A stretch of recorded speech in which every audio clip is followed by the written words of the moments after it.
Malam ini kebetulan kita akan membahas tentang pemaafan. Ini saya agak susah ya nyari bahasa Indonesianya. Ada yang bilang permaafan, ada yang kemaafan, ada yang pemaafan. Yo, mbus sing bener sing di saya juga ndak tahu. Pokok itulah ya, bahasa Inggris lebih bisa memahamkan mungkin ya, forgiveness. Ya. Cuma menurut saya ada yang keliru cara kita menyikapi halal bihalal itu. Sejauh yang saya tahu banyak orang itu begitu selesai halal bihalal, mentalnya adalah mental bebas. Sudah habis dosanya, maka sekarang dosa kecil-kecil dikit-dikit tidak masalah, wong saldonya kosong. Jadi mentalnya mental santai. Mental sudah selesai, wong sudah minta maaf ke orang-orang, sudah sebulan Ramadan bertobat pada Allah, diampuni dosa-dosanya, maka sekarang free, bebas. Jadi mentalnya kemudian mental tidak apa-apalah dosa-dosa dikit. Yang penting kan kemarin sudah kosong saldonya, sekarang bisa nambah tidak masalah. Jadi problemnya itu yang bikin kemudian 1 bulan meninggalkan Ramadan, baunya Ramadan sudah hilang. Iya kan? Kan kelihatan aura-aura Ramadannya sudah habis, sudah selesai. Cahayanya sudah hilang. Balik kayak sebelum Ramadan lagi. Cepet loh, padahal cuma 1 bulan. Itu mungkin semangatnya besok harus diperbaiki lagi. Jadi ketika kita dalam kondisi anggap saja diampuni, baik oleh manusia atau oleh Allah, itu menurut saya saatnya untuk semakin dekat dengan Allah karena kita sedang bersih. Kalau pakai bahasanya Al-Halaj, karakter kita karakter lahutiyah, karakter ketuhanan, divine. Jadi saatnya kita lebih mendekat harusnya. Karena kalau komputer itu hardware-nya siap, sudah kompatibel untuk dekat sama Allah. Tapi karena mentalnya keliru, kita malah menjauh. Karena kita merasa sudah bersih, maka ada kotoran dikit-dikit tidak masalah. Mental kita begitu. Oke, maka malam ini kita lihat forgiveness. Cuma pemaafan malam hari ini bukan maaf kepada Allah ya. Kita pemaafan antar manusia. Karena hari ini menurut saya tema ini penting. Banyak di antara kita hari ini susah sekali memaafkan. Kalau membaca berita-berita itu, kita sekarang ngomong aja takut, khawatir dilaporke. Nulis aja takut. Guyon takut, karena kalau keliru nanti urusannya polisi. Jadi sekarang kita serba takut, serba curiga. Kita juga melihat orang lain dengan kacamata curiga. Orang lain melihat kita dengan kacamata curiga.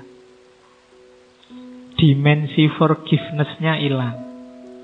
Kita tidak bisa memaklumi orang lain juga tidak bisa memaklumi kita. Akhirnya yang terjadi semacam hari ini. Di WA, grup-grup, Facebook, itu kan isinya semua saling mencurigai kelompok yang lain. Al-Quran kan nyindir itu bahwa umat Islam hari ini itu pakai istilahnya Al-Quran, kullu hisbim bima ladaihim farihun. Setiap grup, setiap kelompok membanggakan grupnya masing-masing, kelompoknya masing-masing, dan saling mencurigai grup dan kelompok yang lain. Itu yang bikin hidup kita sekarang tidak enak.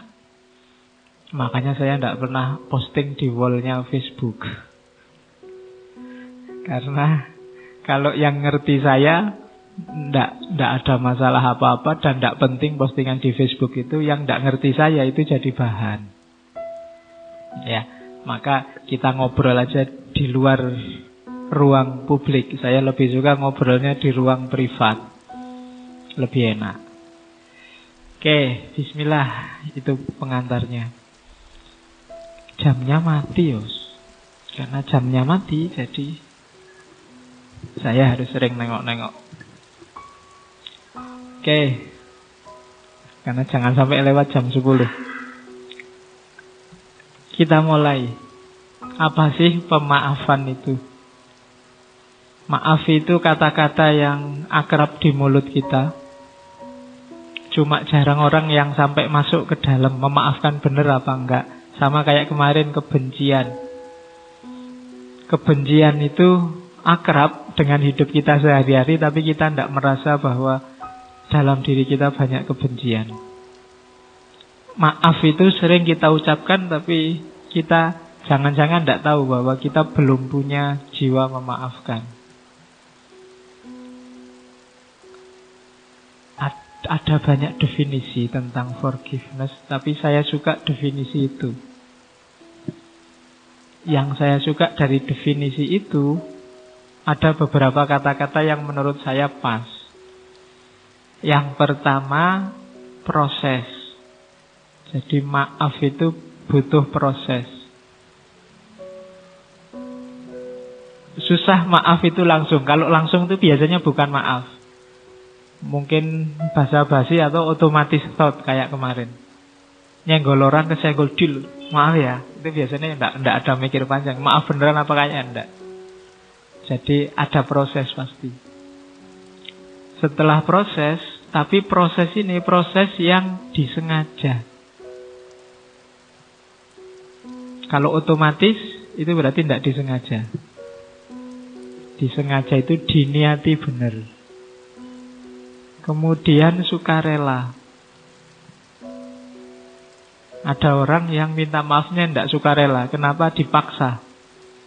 Kalau bapak tidak minta maaf dalam waktu 2x24 jam, saya laporkan polisi. Nah itu tidak sukarela. Tidak ketemu hakikatnya pemaafan.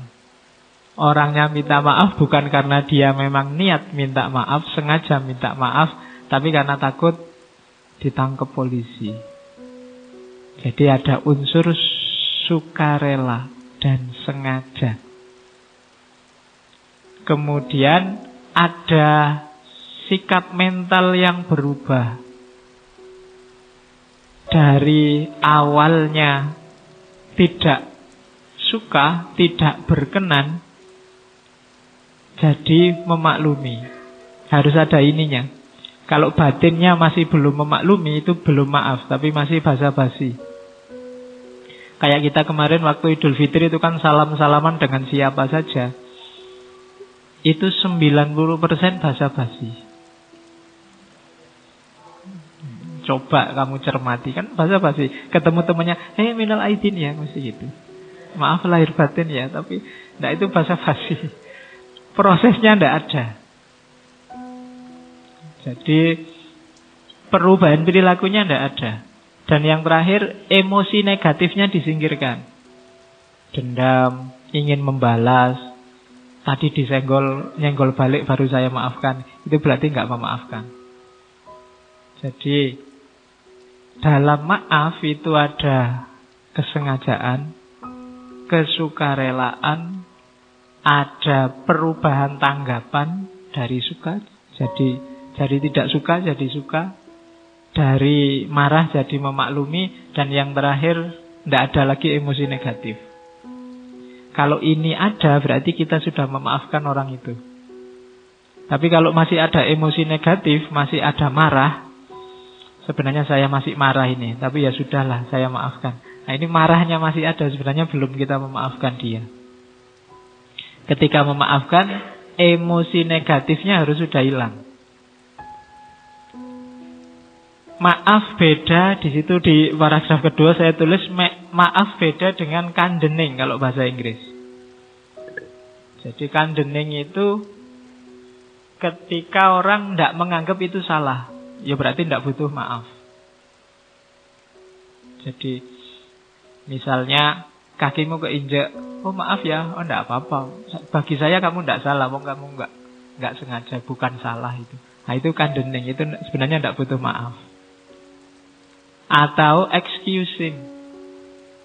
Excusing itu ya salah, cuma kamu enggak harus tanggung jawab.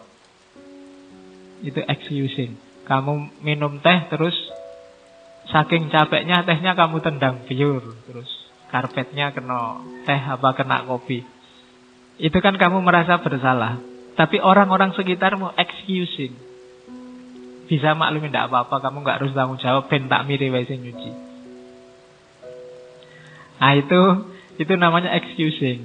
Yang kena kerjaan takmirnya sekarang. Jadi excusing itu juga tidak butuh pemaafan. Sudah dimaafkan duluan. Itu excusing. Ada juga yang forgetting. Orang barat kadang ada apa-apa forget it. Sudahlah lupakan aja. Itu juga berarti tidak butuh maaf. Sejak awal sudah dimaafkan. Ada yang pardoning. Pardoning itu kita melakukan sesuatu yang menyakitkan orang lain, tapi sah. Mungkin karena kita hakim. Hakim itu kan dengan ini saya putuskan kamu di penjara 3 bulan. Kan kita nggak bisa bilang kejam sekali orang di penjara 3 bulan. Loh enggak, karena memang dia ngomongnya sesuai hukumnya memang begitu. Hakimnya nggak perlu minta maaf ya, kamu saya eksekusi 3 bulan. Enggak perlu begitu. Itu dia sudah sesuai dengan hukum, sesuai dengan aturan. Itu namanya pardoning. Kalau urusan ini kamu enggak perlu minta maaf, enggak apa-apa. Memang aturannya begitu. Ada juga rekonsiliasi, reconciliation. Ini kenapa tidak masuk urusan maaf? Karena rekonsiliasi ini setelah permaafan selesai biasanya baru rekonsiliasi. Dimaafkan dulu baru rekonsiliasi. Jadi beda. Jadi ada loh orang yang rekonsiliasi tapi belum memaafkan. Hubungannya sudah pulih tapi kamu tidak saya maafkan, tak inget-inget besok kalau kamu, nah itu berarti belum memaafkan. Tapi sudah rekonsiliasi. Masing-masing masih menyimpan dendam. Nah itu bisa. Tapi secara formal hubungannya sudah pulih. Kemarin kamu selingkuh, ya sudah, saya maafkan. Sekarang kita balik lagi. Tapi awas kamu besok. Nah itu diinget-inget. Berarti rekonsiliasinya enggak, tapi sebenarnya belum dimaafkan. Itu forgiveness. Jadi bukan condoning, bukan excusing, bukan forgetting, bukan pardoning, dan bukan reconciliation. Untuk urusan 1, 2, 3, 4, 5 itu kita tidak ada hubungannya dengan pemaafan. Terus, nah kita ambil ke filsafat sebentar. Ada filosof namanya J.L. Austin yang nanti menginspirasi lahirnya hermeneutika modern. Jadi, kalau tentang pemaafan, teorinya Austin ini berguna. Pernyataan maaf kita itu konstantif apa performatif? Kalau konstantif itu hanya di mulut saja, ngomong kenyataan yang ada di mulut. Kalau performatif itu ada tindakannya. Ada efek perilakunya. Konstantif itu teoritis saja. Kalau performatif itu ada efeknya. Konstantif itu contohnya begini. Sekarang hawanya dingin ya. Itu konstantif. Hanya ngomong fakta. Tapi performatif, sekarang hawanya dingin ya. Makanya banyak yang pakai jaket. Itu performatif. Memakai jaket ini fakta baru, ada performnya. Hubungannya sama perilaku. Tidak hanya ngomong yang bisa diolah pakai akal. Nah, kalau permaafan, apakah konstantif apa performatif? Kalau konstantif, ya kayak kamu Idul Fitri kemarin. Itu mohon maaf secara konstantif. Hanya di mulut, tidak ngefek. Setelah minal aidin atau sebelum minal aidin ya sudah kayak gitu perilakunya. Tapi kalau performatif, kemarin aku tidak suka kamu, sekarang setelah kita minta izin wal faizin, perilakuku berubah padamu, aku mulai suka lagi. Nah, itu performatif. Konstantif itu urusannya kebahasaan biasanya, paling banter logika. Kalau performatif itu ada hubungannya dengan perilaku. Ada yang dilakukan, ada performnya, ada info barunya. Nah, maaf itu ada kalanya konstantif, ada kalanya performatif. Tinggal tergantung kita. Di awal tadi saya bilang kenapa cahayanya Ramadan cepat sekali hilangnya. Jangan-jangan Ramadan kita hanya Ramadan konstantif. Kayak formalitas, ndak ngefek. Setelah dimaafkan balik lagi. Jadi kemarin kita puasanya nggak perform, ndak ada efeknya. Kan kita sering bilang gitu kan. Tadi presentasinya bagus ndak? Saya ndak perform ya Pak, tapi presentasi sih, tapi ndak ada efeknya, sama aja. Itu ndak perform namanya. Nah, halal bihalal, maaf memaafkan, perform ndak, itu nanti kelihatan di perilakunya. Kalau ndak, berarti hanya konstantif. Ngaji ini hanya konstantif kalau jadi rutinitas, ndak ngefek. Malam Kemis saya ya ngaji Pak. Sudah hampir sekian seri kita ngaji. Ada efeknya ndak Mas? Ndak tahu Pak, saya itu paham aja ndak Pak, apalagi efeknya misalnya. Nah itu berarti ndak perform. Konstantif ya. Oke. Teori ini bisa dipakai untuk macam-macam. Kalau ini yang punya J.L. Austin. Oke. Sebelum masuk ke teori-teori tentang pemaafan, ada beberapa miskonsepsi. Miskonsepsi itu yang pertama, pemaafan diartikan melupakan kesalahan dan menganggap tidak pernah terjadi apa-apa.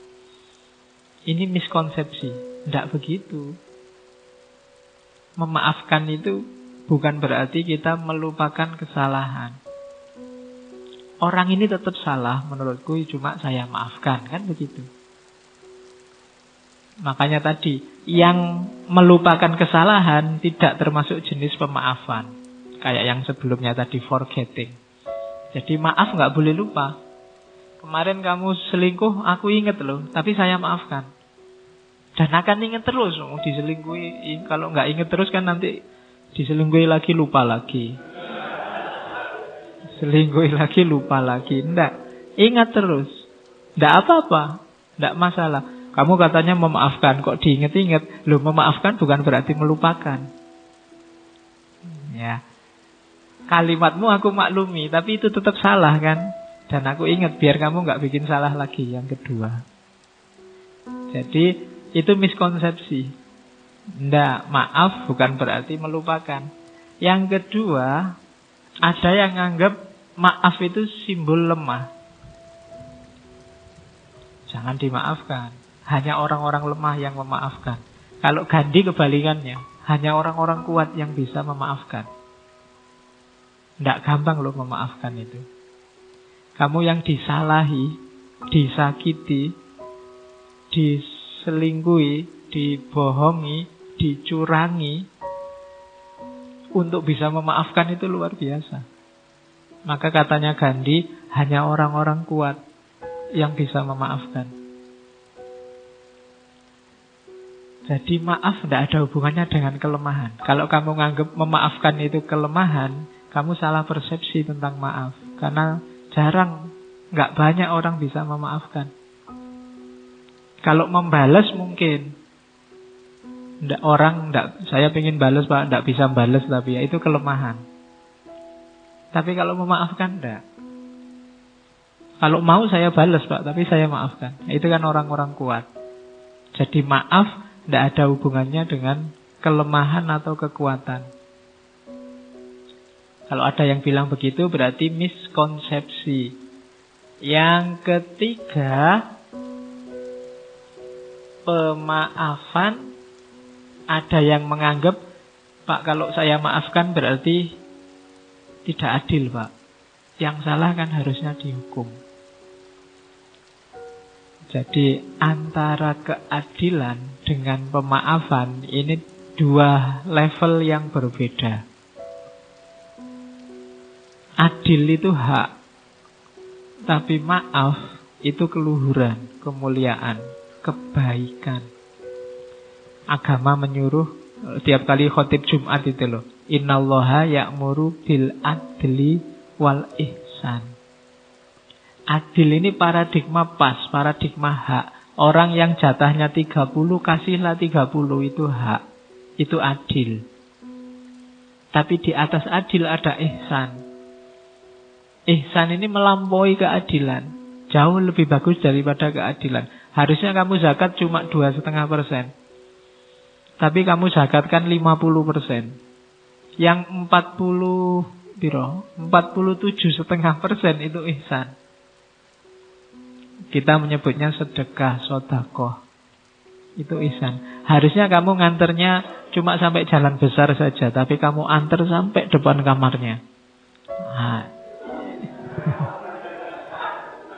Yo, sampai depan aja loh ya, nggak boleh masuk. Itu ihsan namanya. Betul. Atau kalau mau adil, harusnya kamu tidak nganter juga tidak apa-apa, tidak ada hubungan apa-apa kok. Bukan apa-apa, pacar juga tidak. Kemarin ditembak nggak mau. Jadi, tapi kamu paksain nganter, itu ihsan, bukan adil. Nah, maaf itu levelnya ihsan ini. Ya sebenarnya kamu disakiti, kamu dizolimi, kamu punya hak untuk balas, punya hak untuk menuntut keadilan. Tapi kamu maafkan, itu berarti ihsan. Jadi pemaafan itu bukan berarti ketidakadilan, tapi perbuatan yang baik, melebihi sekedar menuntut keadilan. Terus yang keempat, maaf hanya untuk orang-orang yang kita kenal atau orang-orang yang minta maaf. Ini juga termasuk miskonsepsi. Kalau kamu tidak minta maaf ya tidak saya maafkan. Nah ini miskonsepsi juga. Ya kalau ada dia minta maaf ya, tapi dia nggak minta maaf pun bukan berarti kamu tidak bisa memaafkan. Kadang-kadang tidak usah nunggu orang minta maaf, kita sudah bisa memaafkan. Daripada capek-capek nunggu dia minta maaf. Apalagi dia yang kamu tunggu cuek aja. Kamu capek nunggu kapan dia minta maaf. Habis waktu menunggu ngapain? Udah dimaafkan aja. Rencananya mau dimaafkan toh, ya sudah dimaafkan saja. Tidak usah nunggu-nunggu. Ini tak tunggu-tunggu nggak datang-datang minta maaf ya. Waktu kita habis untuk nunggu dia. Ngapain wong dia nggak datang-datang? Sudah dimaafkan saja. Nah itu jadi tidak ada hubungannya dengan minta maaf. Terus yang keempat lagi, harusnya 5 itu. Oke. Maaf itu ada yang bilang bisa cepat dan mudah. Ini tadi yang saya bilang, enggak, maaf itu butuh proses. Orang perlu mengendap dulu untuk mempertimbangkan dia memberi maaf apa enggak. Kalau langsung dimaafkan itu biasanya tidak hakiki. Kayak tadi, hanya konstantif, hanya di mulut. Kayak kamu minal aidin wal faizin kemarin itu kan hanya di mulut. Kalau diproses serius, misalnya Mas minta maaf lahir batin ya, sebentar, kamu punya salah apa padaku? Coba disebut satu-satu. Oh itu bisa nggak jadi dimaafkan. Ya kan? Jadi prosesnya nggak secepat itu, nggak seringkas itu. Ada tahapan-tahapannya nanti di belakang. Sebelum orang sampai benar-benar memutuskan untuk memberi maaf.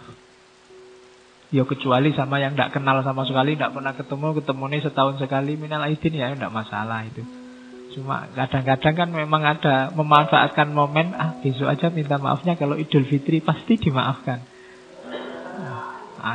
Itu formalitasnya. Coba kamu bilang beneran salahmu apa, tidak mesti dimaafkan. itu ternyata dulu yang ngambil uangmu di situ aku. Pas nggak punya duit ada uang kececeran tak ambil. Sekarang minta maaf ya, bisa nggak jadi maafkannya. Jadi dia nggak cepet. Maaf itu yang serius, ada prosesnya. Kemudian yang kelima, maaf bukan berarti membolehkan atau menganggap baik perilaku yang keliru. Ada orang bohong, ya sudah kamu saya maafkan. Itu bukan berarti terus bohong itu boleh. Bohongnya jadi benar, enggak. Bohongnya tetap salah. Kejahatan yang dia lakukan tetap jahat. Cuma kita memaafkan dia. Besok jangan diulangi lagi, kan begitu. Kok besok diulangi lagi, mungkin pertimbangan memaafkannya jadi lebih panjang lagi sebelum memaafkan. Jadi awas jangan miskonsepsi. Ada 6 hal yang kita sering salah persepsi tentang pemaafan ini. Yang pertama, maaf bukan berarti melupakan kesalahan. Yang kedua, maaf bukan berarti kita lemah. Yang ketiga, maaf bukan berarti tidak adil. Yang keempat, maaf tidak hanya untuk yang minta maaf. Yang kelima, maaf itu ada prosesnya. Dan yang terakhir, maaf tidak membuat perilaku salah jadi benar. Nah, ini miskonsepsinya. Sebelum kita masuk ke teori maaf memaafkan. Selanjutnya kita lihat manfaatnya dulu. Yang pertama, mengapa harus memaafkan? Alasan pertama kenapa harus memaafkan itu biar kita ringan hidup kita. Hubungannya sama dendam, kebencian minggu lalu. Itu kan sangat berat untuk psikis kita. Jadi kita minum racun, kayak minggu lalu kan ada pepatah, kebencian itu kita minum racun dan ingin orang lain yang mati. Kita kan yang berat. Kalau kita nggak memaafkan orang lain itu kan kita simpan kemarahan kita. Kita simpan kebencian kita di dalam. Tiap hari kita hidup dengan itu. Ketemu yang kita benci, ketemu yang tidak kita sukai, terus jadinya kan tegang. Nggak jadi lewat. Sudah mau lewat nggak jadi lewat. Mau ke sana nggak jadi ke sana. Mau masuk ke warung ada dia nggak jadi. Energi kita habis untuk itu. Mau berangkat ngaji itu mesti dia duduk paling depan. Tiap hari bikin aku kecewa. Aku datang terakhir-terakhir aja, nggak usah lihat. Misalnya, kan kita capek sendiri. Hal-hal yang nggak penting, hal-hal remeh-temeh, jadi beban.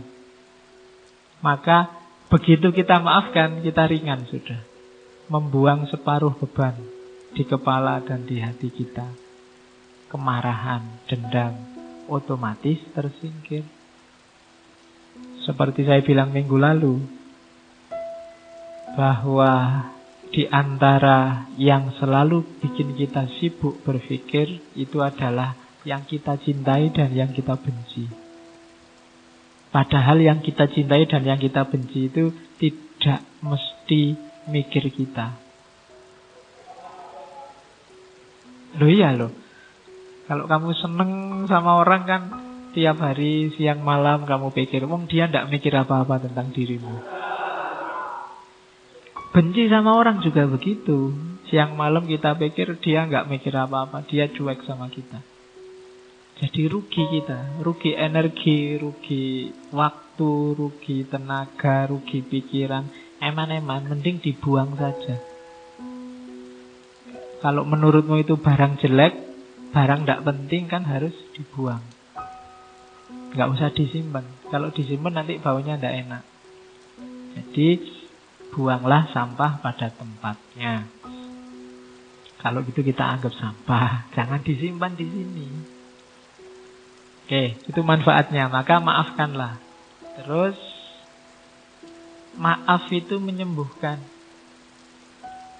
Maaf itu membuat kita maju. Bahasanya anak hari ini bikin kita move on. Kalau kamu tidak memaafkan, kamu tidak move on. Kamu terjebak oleh masa lalu. Padahal kamu hidup di masa kini, menuju masa depan. Jadi maaf membuat kita bebas dari luka masa lalu. Sudahlah, dibuang saja. Meskipun tidak harus dilupakan, kita ambil pelajaran. Kayak tadi tidak harus dilupakan. Kenapa? Biar kita jalannya memang ke depan, tidak ke belakang. Kalau kita hanya lihat ke belakang saja, ya nanti kita nggak bisa jalan ke depan. Sekali-sekali belakang itu buat pelajaran, tapi jangan fokus ke sana. Kayak naik motor itu loh. Belakang itu kan dilihat sekali-sekali pakai spion.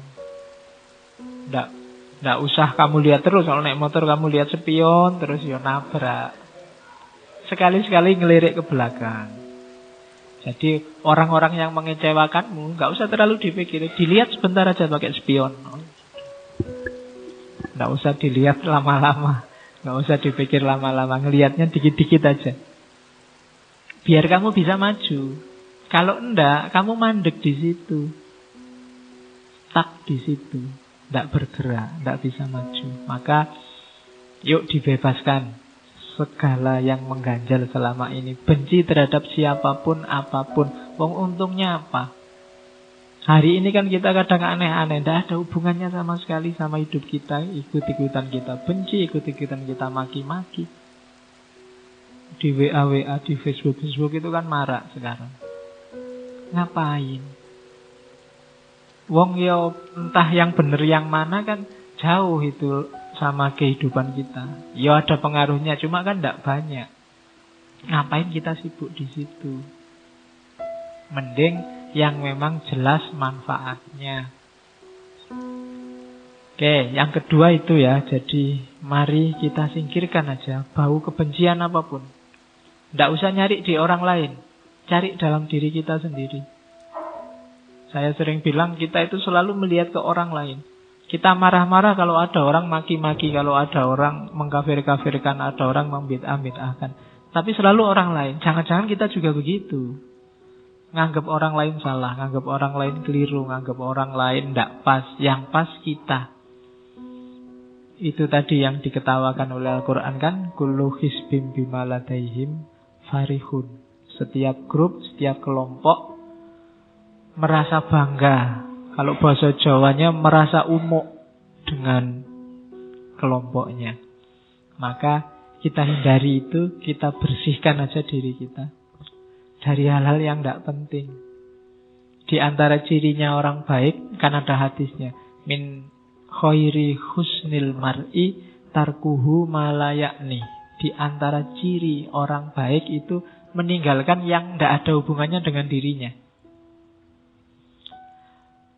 Terus yang ketiga, maaf itu membawa harmoni, kesatuan, kehidupan yang baru. Itu jelas. Karena tidak mungkin ada yang baru kalau kita terlalu berat dengan beban lama. Tidak mungkin kita bisa lari maju kalau beban kita hari ini terlalu berat. Beban batin kita terlalu mantap sehingga melangkah aja kita beratnya luar biasa. Terkungkung oleh masa lalu. Maafkanlah. Biarlah dia dengan yang lain, kamu nyari sendiri yang lain juga. Tidak usah terlalu lama dipikir. Iya. Yo Ben, dia sama yang lain. Emangnya tidak bisa nyari yang lebih jelek? Oke. Ya, tidak apa-apa tuh. Ya kalau untuk umum kan kamu bisa bilang begitu, tidak apa-apa. Terus, jadi jangan dipendam, bebaskan dirimu. Terus, maaf membuat kita lebih realistis, tidak terpenjara, tidak terkungkung oleh masa lalu. Terus Itu sudah dijelaskan tadi. Maaf membuktikan bahwa kita masih manusia yang butuh memaafkan juga butuh dimaafkan. Maaf menunjukkan bahwa ya kita sama-sama manusia yang kadang-kadang juga bisa sama-sama salah. Saya maafkan, siapa tahu besok aku yang butuh dimaafkan. Hari ini kan kita kejam sekali sama orang yang keliru, salah ngomong, keceplosan. Kita tidak memaafkan, semua kita laporkan ke polisi. Mbok coba, jangan-jangan besok kita yang keceplosan ngomong, jangan-jangan besok kita yang salah bicara. Kan sengsara juga kalau tiba-tiba salah ngomong terus dilaporkan polisi. Wong tadi niatnya guyon ya, tapi karena sudah terlanjur benci ya dilaporkan polisi. Jangan-jangan besok menimpa kita juga. Maka hendaklah kita budayakan memaafkan. Kalau orangnya sudah memang minta maaf, ya kita maafkan. Karena siapa tahu besok kita yang butuh dimaafkan. Jadi peradaban yang saya bilang tadi, pemaafan itu levelnya tidak hanya level adil. Ya memang adilnya orang salah itu dihukum. Cuma pemaafan itu melampaui adil. Dia ada di level ihsan. Kan lebih enak jadi orang mulia. Di atasnya sekedar adil. Jadi maaf menunjukkan bahwa kita ini manusia bisa salah. Kalau orang lain minta maaf, ya kita maafkan. Karena siapa tahu besok kita yang butuh dimaafkan. Yang terakhir di catatan saya, mengapa harus memaafkan? Maaf itu membuat kita punya energi lebih. Yaitu logikanya matematika. Kemarin energi kita pakai untuk membenci orang, untuk merancang balas dendam ke orang yang membuat salah pada kita. Ini kan energinya besar. Energi besar ini begitu kita memaafkan, bisa kita manfaatkan ke yang lain, yang lebih penting, yang lebih manfaat daripada pikiran yang negatif, rancangan hidup yang negatif hanya untuk balas dendam, hanya untuk membenci orang lain. Sudahlah, kita maafkan saja, kita rancang hidup kita secara lebih positif dengan energi yang fokusnya ke sana. Itu manfaatnya memaafkan. Alasannya itu. Jadi kalau ada yang tanya mengapa harus memaafkan, yang pertama, kamu akan lebih tenang. Yang kedua, kita tidak akan terkungkung oleh masa lalu. Yang ketiga, ya biar hidup ini lebih cerah, lebih harmonis. Yang keempat, ya memang kita masih manusia. Manusia itu tempatnya khilaf, tempatnya salah, maka kita memaafkan, siapa tahu besok kita yang butuh dimaafkan. Dan yang terakhir, dengan memaafkan, energi kita untuk membenci, untuk balas dendam, untuk ingat-ingat salahnya orang lain bisa dimanfaatkan ke arah yang lebih positif. Maka budayakan hidup memaafkan. Tapi ada kalanya orang tidak mau memaafkan. Banyak alasannya. Di catatan saya ada beberapa. Mengapa ada orang tidak memaafkan? Jawabannya kayak tadi. Orang menganggap memaafkan itu lemah.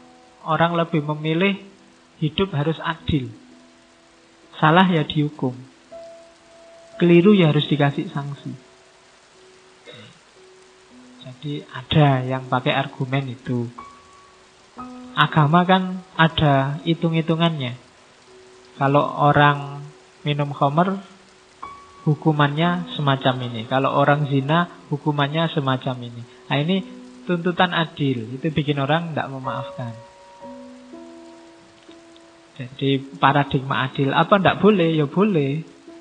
Cuma levelnya beda dengan pemaafan tadi. Agama kan ada itu banyak hukum-hukum syariat. Harus begini, harus begitu kan. Ya dilihat konteksnya. Dalam banyak kasus, Nabi lebih memilih paradigma pemaafan dibandingkan paradigma penghukuman, dibandingkan paradigma sekedar keadilan. Maaf itu kan banyak cerita, banyak yang tawanan perang, harusnya dihukum mati, adalah disuruh ngajar aja.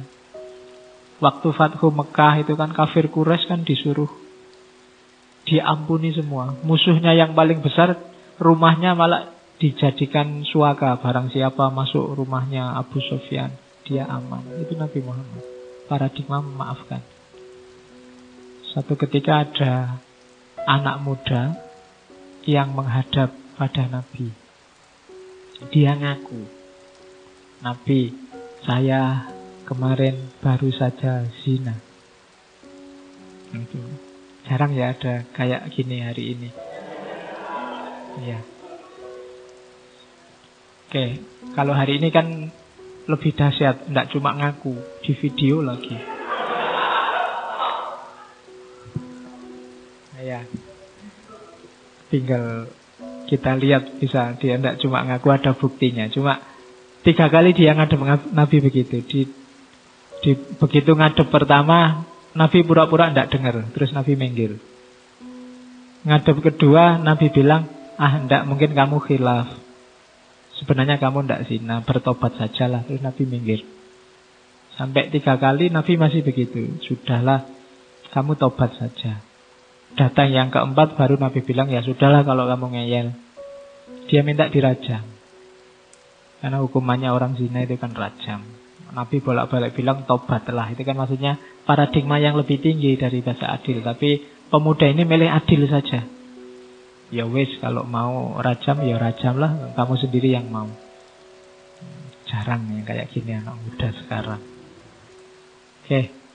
Begitu dirajam, lemparan pertama, kedua, baru dia teriak-teriak, waduh Nabi ternyata sakit, masih boleh tobat enggak? Ya.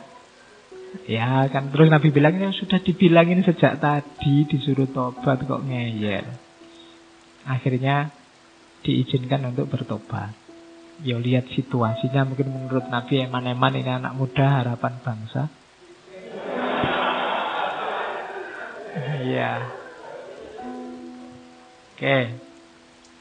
Itu memerlukan kecerdasan yang membaca kisah-kisahnya Nabi itu. Ada beberapa kisah yang harus diletakkan di wadahnya. Jangan dikeluarkan, harus hati-hati membacanya. Nanti jangan-jangan baca ini, wah kalau gitu besok zina aja lah, terus tobat. Yo, konteksnya beda. Anak ini mungkin menyesal beneran sampai ngadep Nabi minta dirajam, itu kan menunjukkan dia memang sangat menyesal. Diulang sampai 3 kali menunjukkan benar dia memang ingin tobat. Tapi kalau kamu mungkin beda urusannya. Pingin dolanan hukum mesti. Oke. Kalau orangnya memang niatnya pingin main-main hukum, mungkin sama Nabi dirajam beneran. Cuma ini kan lihat anaknya masih muda. Nah itu paradigma memaafkan. Melampaui hukum pasti, melampaui hudud kalau dalam syariah. Dimaafkan. Terus itu yang bikin orang yang pertama sukar memaafkan. Yang kedua, biasanya memaafkan itu memunculkan pertimbangan kekuasaan. Saya tidak akan memaafkan. Nanti saya dianggap lemah, dianggap inferior. Emangnya siapa aku? Nah, itu bisa. Atau itu, dia merasa inferior. Waduh, iyalah saya maafkan, wong saya ini orang kecil, mau gimana lagi. Nah itu relasi kuasa, permainan kuasa. Ini juga bikin pemaafan jadi tidak hakiki. Bikin orang kemudian tidak lah, itu cuma permainan. Kalau yang minta maaf dosennya, apa ya kita bisa menolak? Dosennya telat, kita sudah nunggu setengah jam, nggak datang-datang, begitu datang, maaf ya saya ada tamu tadi sebentar. Masuk, enggak pak, enggak, saya maafkan. Masuk betul.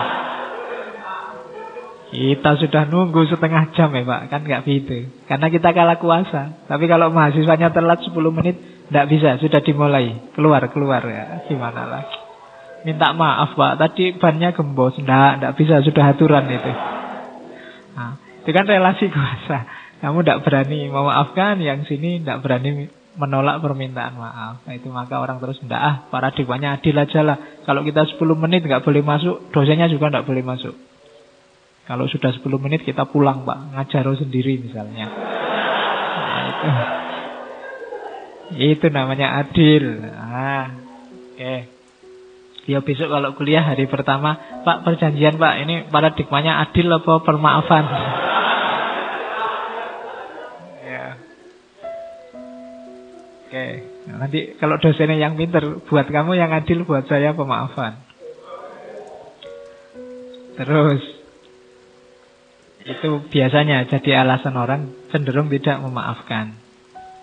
Bertentangan dengan keadilan. Harus keadilan yang nomor satu didahulukan. Nah itu bikin orang terus tidak memaafkan. Salah ya harus dihukum.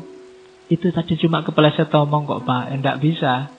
Buktinya rekamannya ada, dia salah. Harus dihukum. Nah itu paradigma adil yang dipilih. Terus ada yang terakhir, yang menganggap bahwa tidak, memaafkan itu tidak alamiah. Manusia itu secara insting itu kompetitif, saling bersaing. Jadi secara alami orang itu ya saling tabrakan, saling bertentangan. Jadi kalau ada yang mempromosikan pemaafan itu pasti agak menggeser kodratnya orang untuk saling tabrakan, untuk saling menjatuhkan. Ini yang punya pandangan kayak Thomas Hobbes dan kawan-kawan yang bilang bahwa naluri dasar manusia itu jelek. Makanya perlu ada hukum. Nah itu alasan yang keempat. Kenapa kok tidak memaafkan? Tidak alamiah Pak. Orang itu kalau dipukul ya secara alami pasti ingin balas mukul. Itu alami. Meskipun ada kalanya ya memang karena nggak level, nggak berani. Yang mukul besar, yang dipukul kecil. Nah, itu kan jan-jannya sih pingin balas tapi ya sudahlah dimaafkan saja. Nah, ini karena ya itu kan nggak alami sebenarnya. Alaminya jane ya pingin balas. Jadi kalau dipaksa memaafkan itu malah nggak alami. Yang alami itu ya tawuran. Karena manusia punya fitrah saling memangsa. Kan itu ada yang punya pandangan semacam itu. Oke, jadi mengapa tidak memaafkan? Paling tidak ada 4 alasan. Terus ketika orang memaafkan, benar-benar memaafkan, maka ada 3 ranah yang terlibat. Kognitif, afektif, dan behavior. Kadang disebut psikomotorik. Jadi akalnya juga memaafkan, batin rasanya juga memaafkan, perilakunya juga menunjukkan aktivitas memaafkan. Itu berarti benar-benar memaafkan. Jadi akalnya sudah bisa menerima.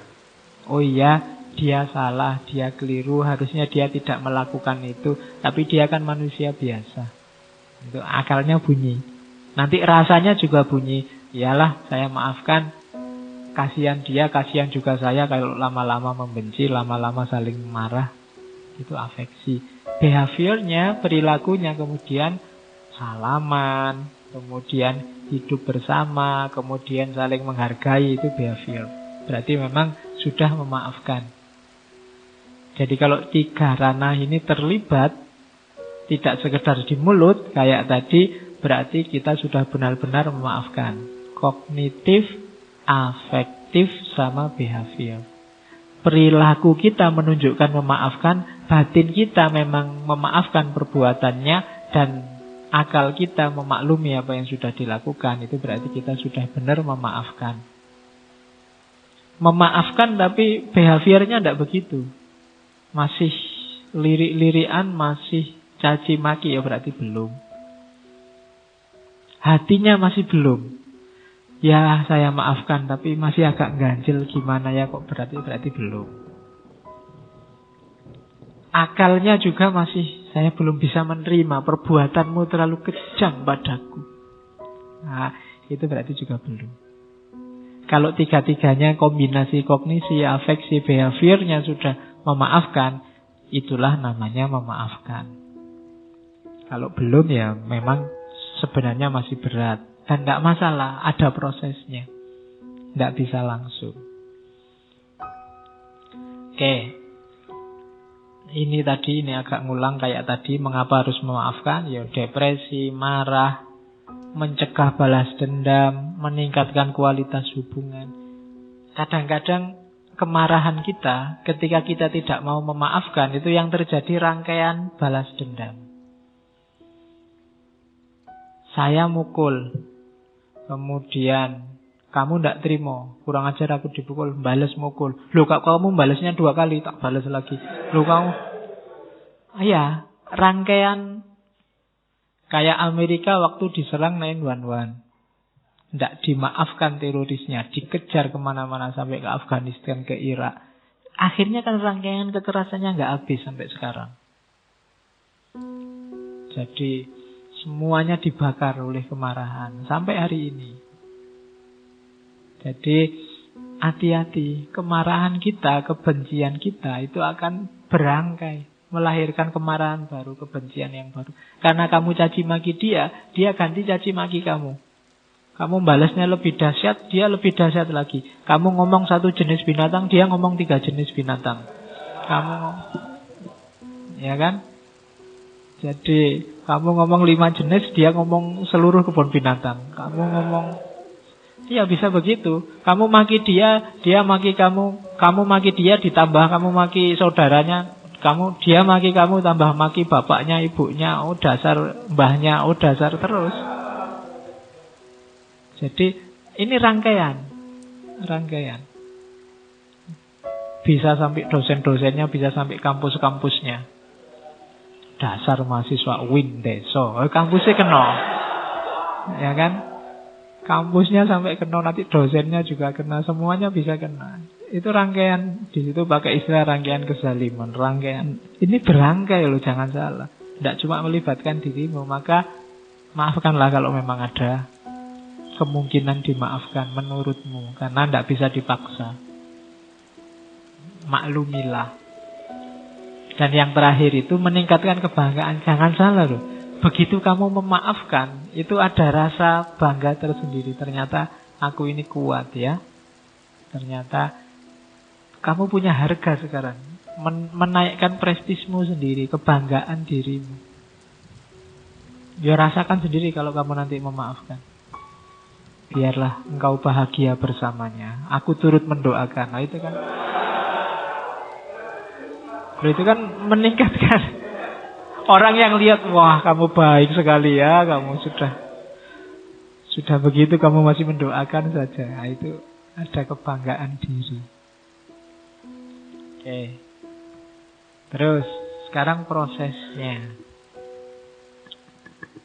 Proses memaafkan itu yang jelas tadi ya, disengaja. Terus tidak bisa langsung, ongoing proses, butuh waktu. Bahkan dalam kasus tertentu perjuangannya sepanjang hidup. Ya kayak tadi, kamu dikhianati sekali, itu kan teringat terus. Ini kan anytime kamu berusaha untuk bertarung melawan ingatan bahwa kamu pernah dikhianati itu, meskipun kamu sudah memaafkan. Dan resikonya kamu harus bertarung terus untuk tidak lagi mengingat-ingat kesalahan dia padamu.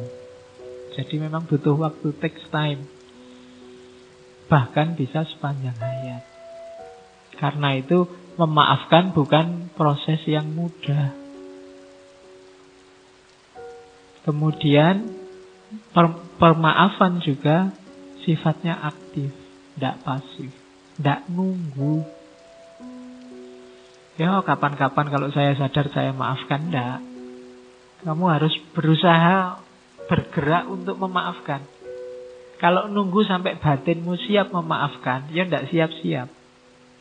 Karena memang karakter kita, kalau ada orang salah ya memang ingin balas kayak tadi, bawaan. Maka jangan ditunggu sampai kamu siap memaafkan, tapi berusahalah untuk bisa memaafkan. Berjuanglah. Meskipun tidak harus langsung. Kemarahan yang ada di dadamu taklukkanlah pelan-pelan. Tidak harus kesusu. Carikan dasar yang kuat. Biar nggak sekedar ditutup-tutupi, tapi memang secara sadar dimaafkan. Karena kalau cuma ditutup-tutupi, pada saatnya bisa meledak. Tapi usahakan ya memaafkan yang benar. Maka itu sifatnya aktif, tidak pasif. Jadi memaafkan itu justru menunjukkan keaktifan, bukan menunggu orang minta maaf. Kemudian dari dalam. Jadi bereskan dalam dulu, baru nanti ekspresi keluarnya bagus. Kalau di dalamnya belum beres, keluarnya ya tidak akan beres. Pura-pura saja. Kalau ketemu senyum tapi begitu lewat melirik. Ya kan? Kalau ketemu ngomongnya enak-enak, di belakang ngomongnya jelek-jelek, berarti belum memaafkan. Maka bereskan dulu yang di dalam sini. Kalau masih belum ya ngomong, saya sedang berusaha untuk memaafkanmu, mohon maaf ya, ini masih perjuangan. Biasa. Jadi aku sangat kecewa, aku sangat marah. Yo, berusaha aku memaklumi, tapi sampai hari ini masih belum sukses. Jadi bantulah perjuanganku. Nah. Oke, semangat kan gitu. Kayak benteng Takeshi itu loh, kalau mau gerak itu. Aku bisa kan gitu. Meskipun setelah itu kecemplung. Oke, kan biasanya gitu kan, mantep, teriak semangat, aku bisa. Tapi terus jatuh. Terus. Dan ya dia karena dalamnya berubah, nanti perilakunya berubah. Jadi ada proses panjangnya. Nanti ada detailnya. Ini loh prosesnya. Ini namanya teorinya Enright Model. Yang punya teori Robert Enright, dari bukunya Forgiveness is a Choice. Memaafkan itu pilihan. Itu hak kita, mau memaafkan atau tidak memaafkan. Ya, kalau kita mau memaafkan, nikmati manfaatnya. Dan kalau tidak mau memaafkan, ya nikmati juga beratnya menanggung kemarahan dan kebencian. Oke. Silahkan diminum dulu. Yang sudah habis boleh ngambil lagi kalau masih ada.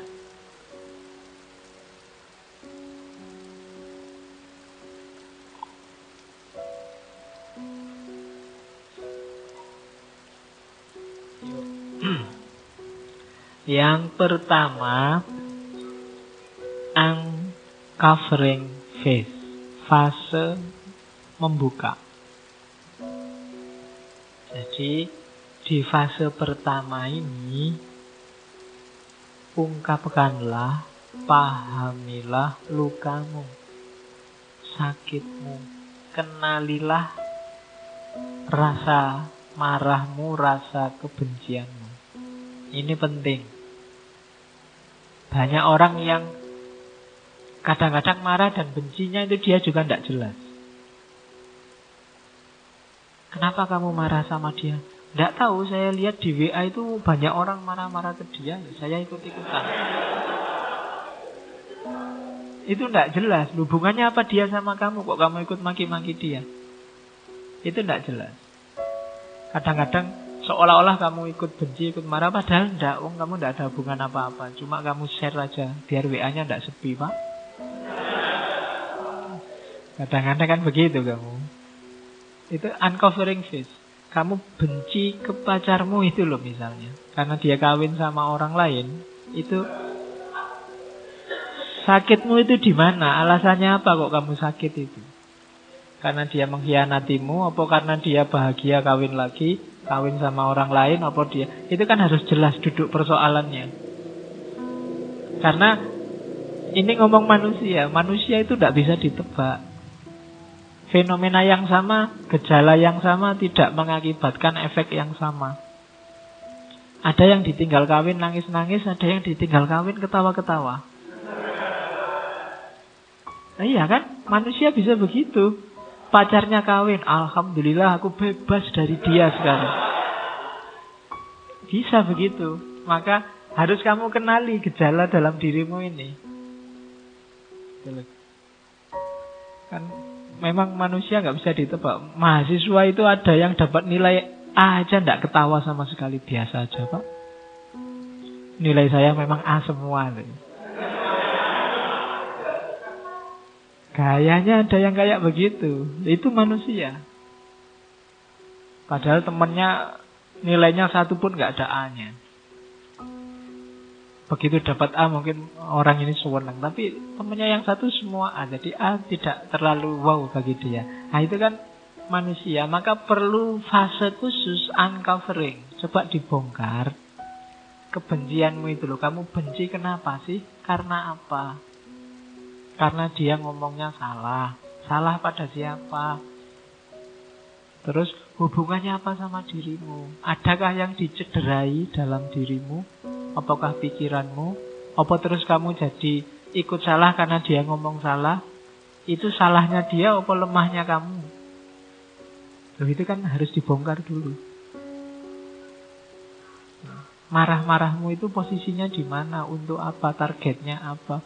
Hubungannya apa? Alasannya cocok enggak kemarahan dan kebencianmu itu? Itu uncovering phase. Kalau memang sudah tegas, sudah jelas bahwa ya Pak, saya berhak marah karena kita pacaran sudah 3 tahun, kemana-mana berdua. Tiba-tiba ada yang lebih cakep. Misalnya tidak dipacari, langsung dikawini. Ya misalnya itu kan berkhianat pada saya Pak. Nah, itu kan jelas duduk persoalannya. Ya meskipun rasional, wong ada yang lebih cakep. Nah, loh iya kan. Loh ya kan rasional kalau ada yang lebih cakep. Oke, yang tidak rasional ada yang lebih jelek itu baru tidak rasional. Ada yang lebih cakep, ngambil yang lebih cakep itu rasional. Ya, bersyukurlah masih cerdas. Oke, baru setelah jelas duduk persoalannya masuk decision phase.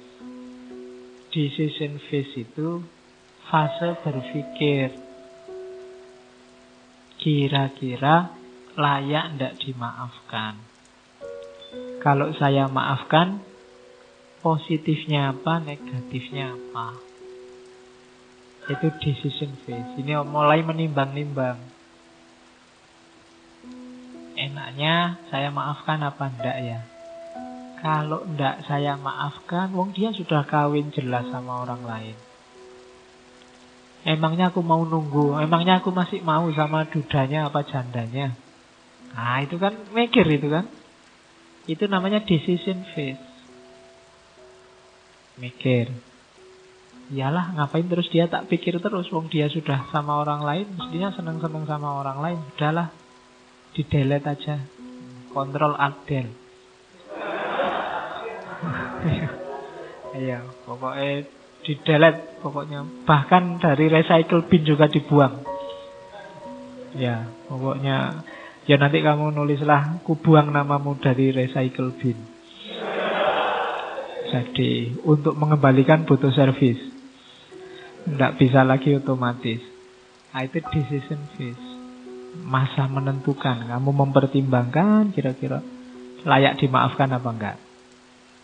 Kalau sudah, ya saya maafkan. Ngapain capek-capek aku mikir dia terus. Baru masuk ke work phase. Work phase ini malah kerja memaafkan. Iyalah saya maklumi, saya paham kamu milih yang lebih cakep. Alhamdulillah akalmu masih jalan. Ya, berarti kamu pinter. Ya saya dulu gak salah milih kamu meskipun kamu milih orang lain. Nah itu work phase, kerja sekarang. Lebih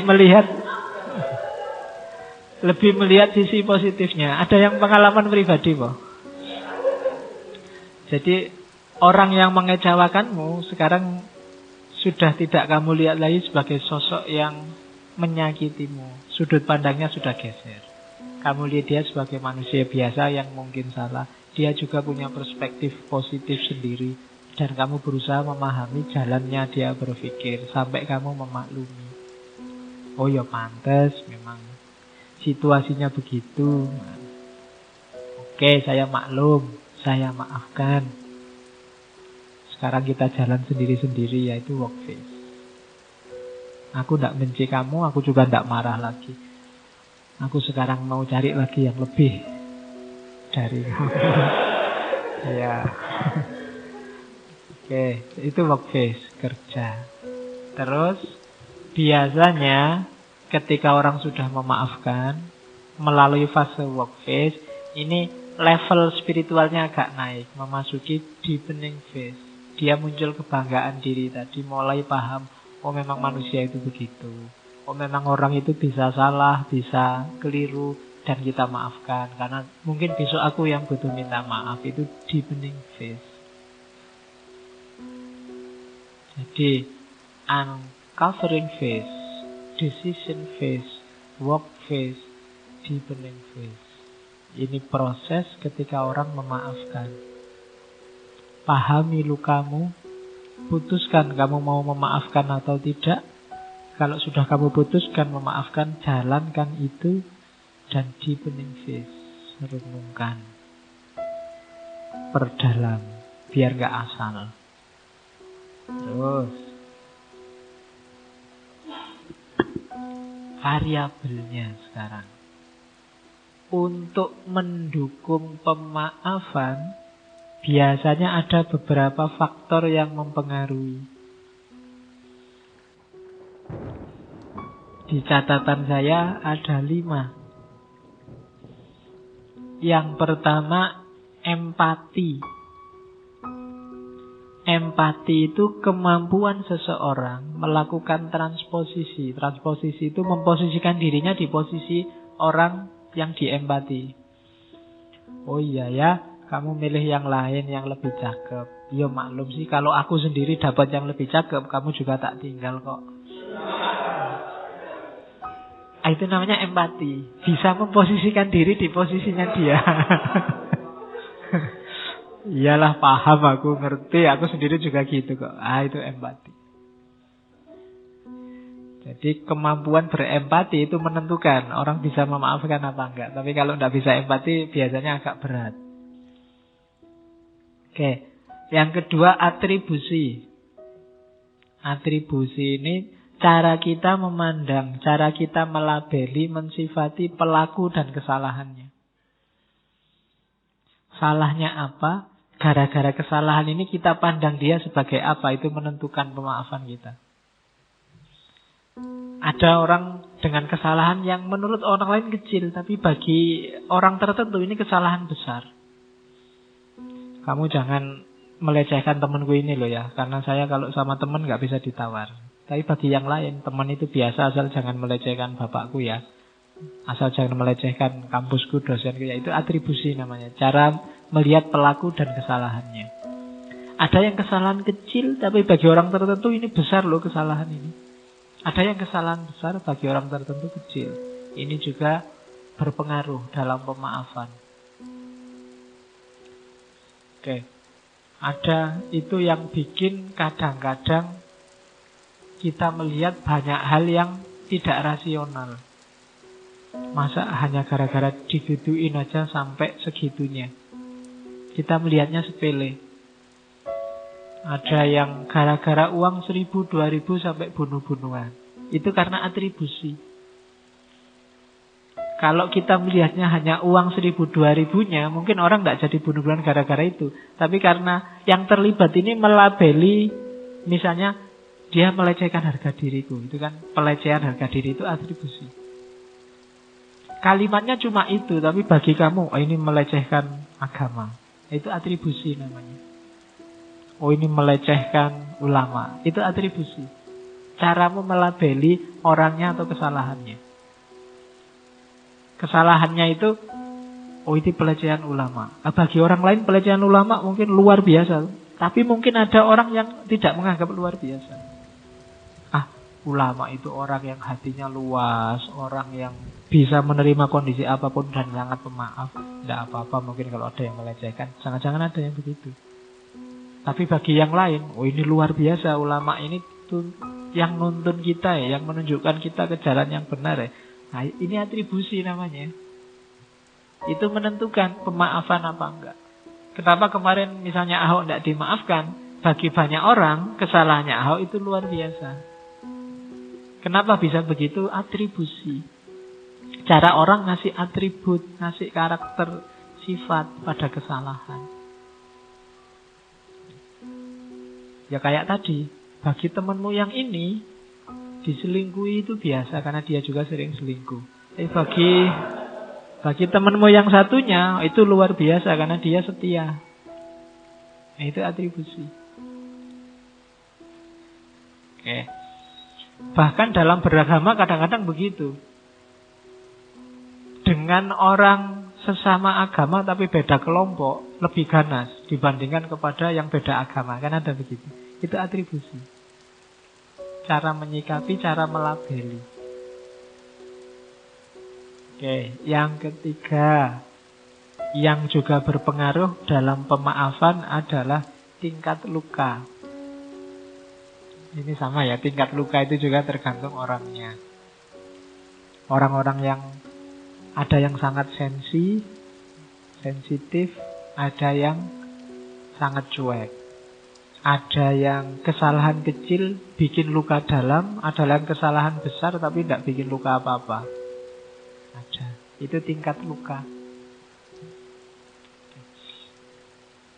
Saya bisa menolerir kesalahan apapun, kayak dosen itu bilang, asal tidak plagiat. Kalau sudah plagiat itu sudah luka dalam misalnya. Jadi saya tidak akan memaafkan. Nah, itu tingkat luka. Itu juga berpengaruh. Kemudian kepribadian orang. Orang tertentu sukar memaafkan, orang tertentu mudah memaafkan. Itu harus kita baca juga, ini berpengaruh juga. Ada orang yang gampang dendam. Disenggol dikit, marah. Jangankan disenggol, dilihat aja marah. Kan ada kan yang gitu, ngapain dia lihat kan gitu. Itu karakter, kepribadian, berpengaruh pasti dalam pemberian atau penolakan maaf. Yo, kalian baca sendiri diri kalian. Saya ini orang cenderung apa ya? Dan karakter itu bukan barang mati, bisa dilatih, bisa dibiasakan. Jangan menyerah dengan karakter. Mas, mbok jangan males-malesan. Saya itu sudah watek Pak, males ini Pak Yesus. Tidak, bisa dibiasakan kok. Apapun kalau manusia itu bisa. Itu istimewanya manusia yang diberikan oleh Allah. Segala kemampuan kita itu sebenarnya semuanya bersifat choice, pilihan. Kamu ingin apa aja sebenarnya bisa. Tinggal kamu biasakan. Jadi karakter juga begitu. Tidak ada karakter, Pak, saya itu aslinya introvert loh Pak, agak pendiam. Enggak. Kamu biasakan aja ekstrovert ya, nanti nggak pendiam lagi. Gampang. Pak, saya itu kok cerewet. Ya gampang, nggak usah ngomong, sudah jadi pendiam. Oh ya kan? Tinggal diam kan sudah jadi pendiam. Dan biasakanlah di pendiam. Kayak katanya Burju itu kan, habitnya diganti. Sudah selesai. Dibiasakan. Nanti kepribadianmu akan berubah. Itu ketemunya di para filosof eksistensialis nanti kan, bahwa eksistensi kita yang bentuk. Yang kelima, kualitas hubungan. Ya kalau kualitas hubungan ya pastilah yang akrab sama kita, saudara, teman, mesti lebih mudah dimaafkan daripada orang lain sama sekali. Ya, kamu jalan tiba-tiba ada yang mukul punggungmu, ciuk gitu kan. Kalau orang lain langsung kamu tantang, kurang aja ngobrol tadi. Teman sendiri malah senyum-senyum salaman. Dimaafkan. Ketemu teman kan, saya ada teman kalau ketemu mesti jewet kuoras sekali. Lama ndak ketemu. Padahal ya sakit beneran. Cuma karena teman ya sudah dimaafkan. Coba orang lain berani jewet gitu, wah, bisa tawuran. Jadi kualitas hubungan menentukan. Ya kayak kalian kalau pacaran kan sama pacarmu jiwit-jiwitan, itu kan langsung dimaafkan toh enggak? Kamu bersalah padaku ini, kamu kan enggak. Kamu kan minta maaf dah, kan enggak begitu. langsung dimaafkan. Hubungan menentukan. Yang dekat lebih mudah dimaafkan. Semakin jauh, semakin susah untuk dimaafkan. Nah, sekarang kita ngomong level. Jadi maaf itu levelnya ada 6. Yang saya bilang tadi, saya sandingkan dengan keadilan biar jelas. Hubungannya keadilan dan pemaafan. Ini level paling rendah dari pemaafan. Level 1. Keadilannya jenisnya adalah punishment morality. Pemaafannya jenisnya revengeful forgiveness. Jadi di level pertama salah yang harus dihukum. Memaafkannya, kalau orang yang salah sudah dihukum, baru saya maafkan. Biar dia merasakan apa yang saya rasakan, baru saya terima. Itu jadi pokoknya harus dibalas dulu. Baru saya maafkan. Ini level maaf paling rendah.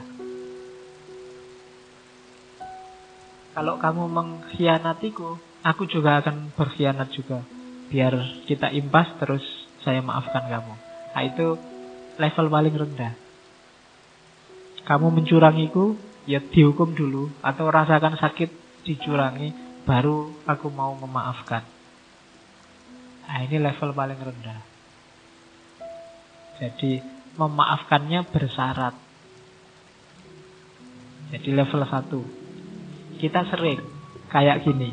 Jadi ya memang karakter kita seperti dibilang di awal itu kan, manusia sering ingin membalas orang yang menyakitinya.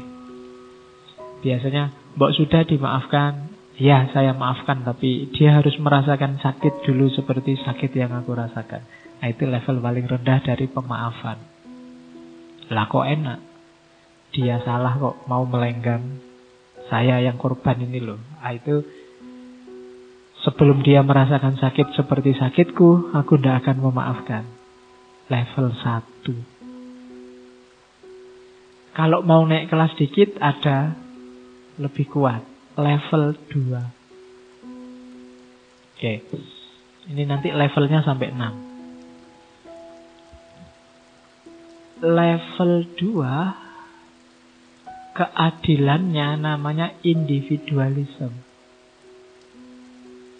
Pemaafannya namanya conditional or restitutional forgiveness.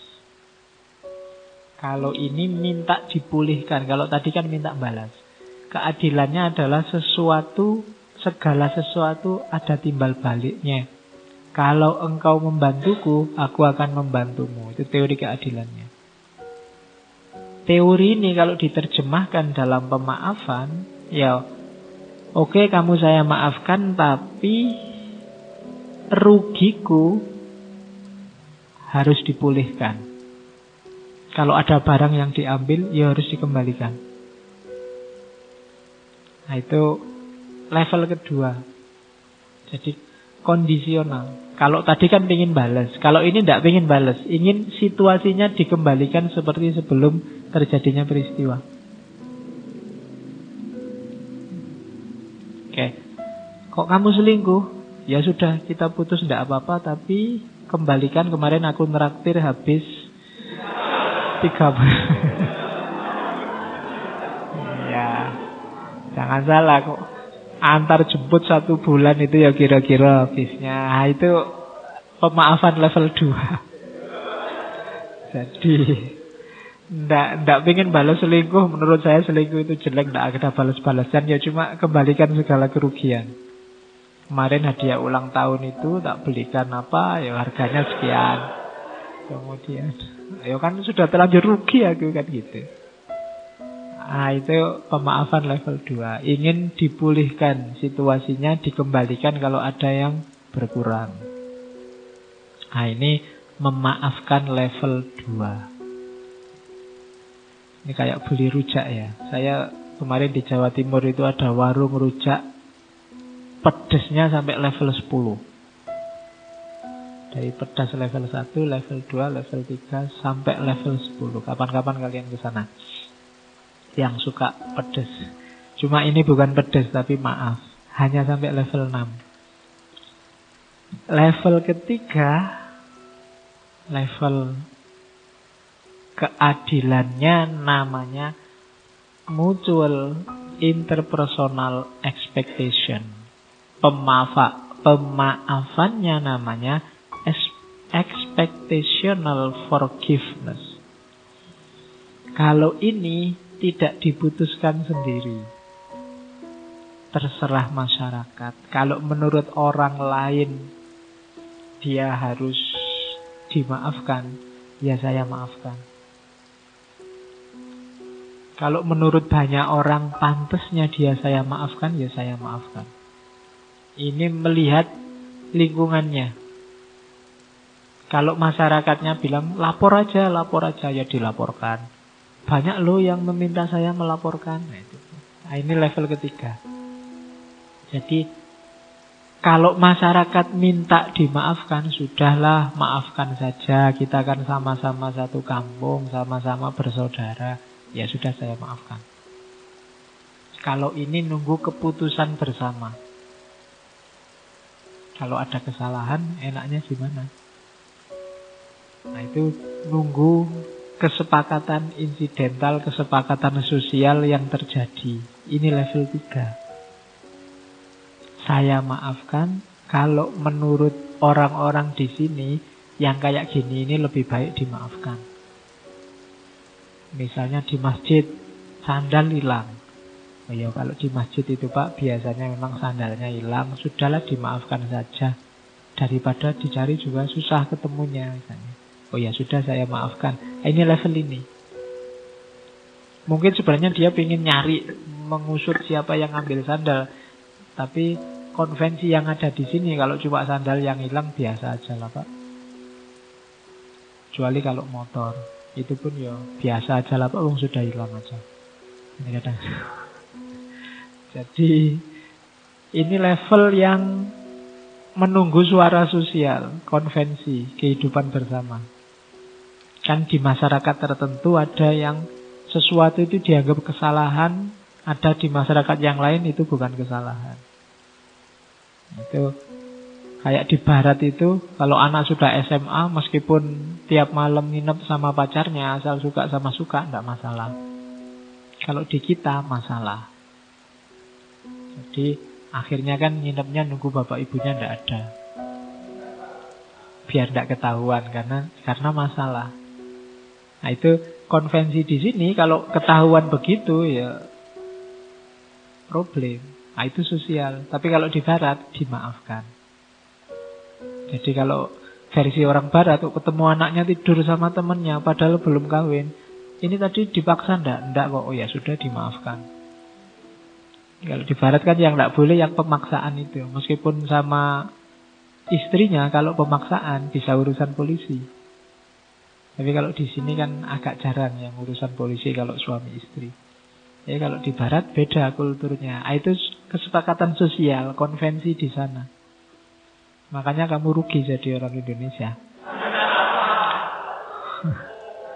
Oke. Coba kemarin kamu lahir di barat. Terus level 4. Iya. Kalau kamu di barat, situasi semacam ini itu bisa berdua pulang ya ke kos-kosannya, nginep di rumah pacarnya, kos-kosan enggak masalah. Asal suka sama suka.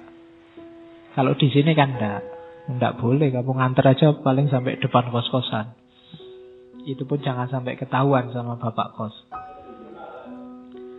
Karena kalau ketahuan bapak kos kan bapak kosnya, "Loh kemarin yang itu, sekarang kok yang ini?"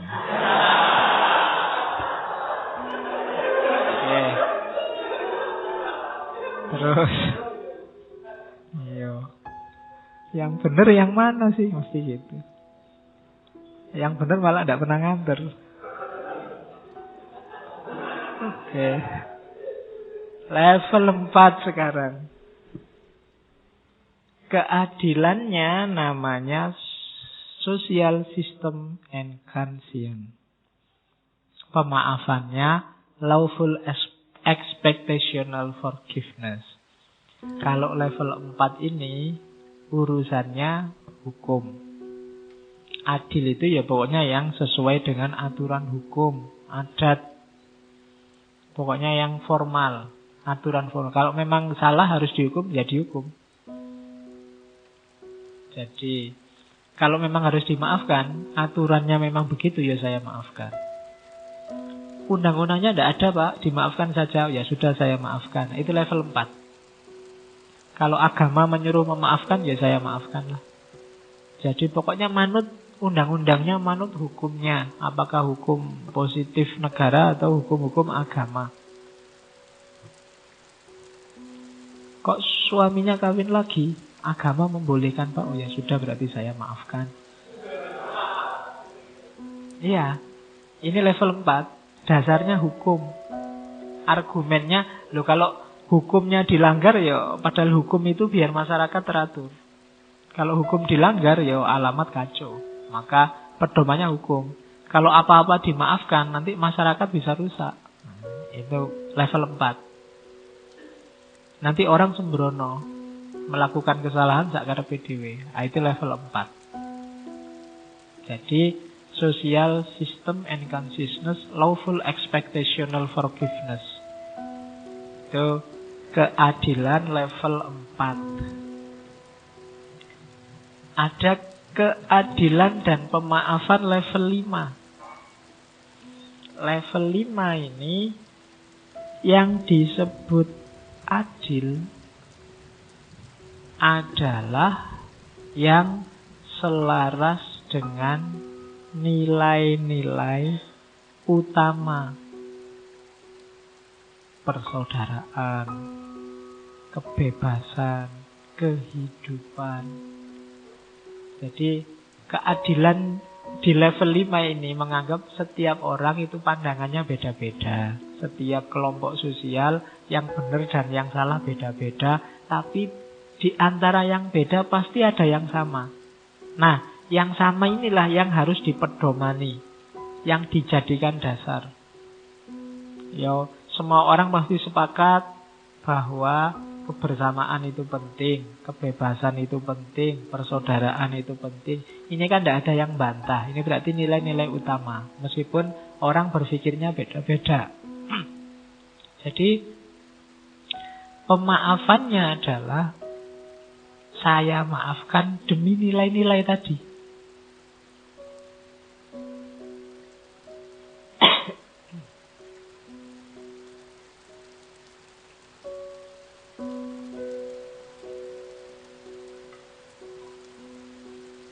Di level 5 ini, saya maafkan kamu biar hidup kita harmonis. Memperjuangkan nilai harmonis. Saya maafkan kamu karena kita sesama muslim bersaudara. Jadi biar tidak ada tawuran sesama saudara, saya maafkan. Nah itu nilai, demi nilainya.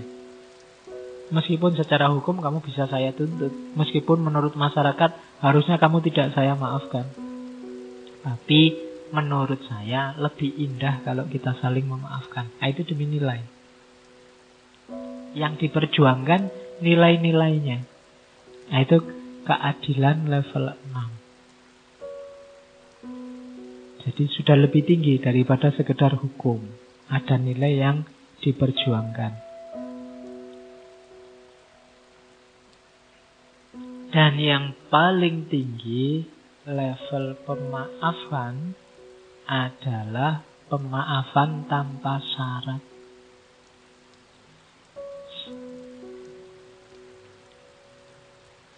Jadi saya maafkan kamu karena kita manusia yang bisa dan sangat mungkin salah. Tidak ada syarat apa-apa.